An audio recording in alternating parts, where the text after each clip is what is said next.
来看到高雄有民众投诉讲，客运的司机性地真歹，规路往让，跟哪塞车哪咧讲电话。客运业者解释讲，这司机是因为车顶人较济，才会较大声咧提车。不过嘛，承认这司机无用耳机咧讲电话，确实违规，会加强教育。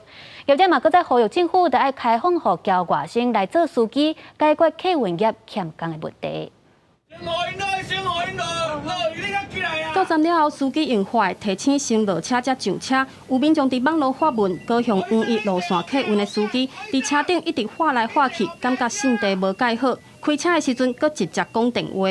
业者已经约谈驾驶长，并提醒注意服务态度以及遵守手机使用的规范。交通局也将持续督导业者。当下没有使用耳机是违反规定。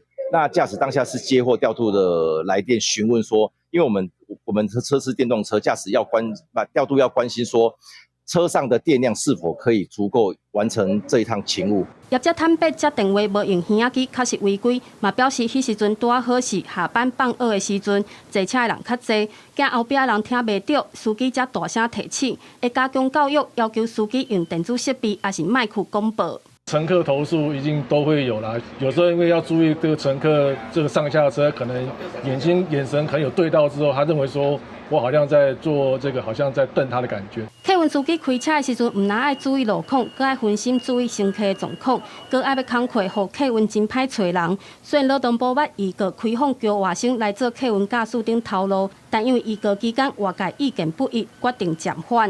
外侨学生他来这边念书，念完他。 还要来看你公车啊！我们并不抱着太大的希望，劳动部也好，交通部也好，一直要求说帮我们多找一些那个驾驶员的来源的那个开放。有业者希望政府鼓励外配来做司机，嘛有人呼吁开放外籍移工，都因为加薪水、加福利，也是找无人。业者希望政府会使多管多开放，缓解客运欠工的问题。公司新闻陈焕武、面交官高雄报道。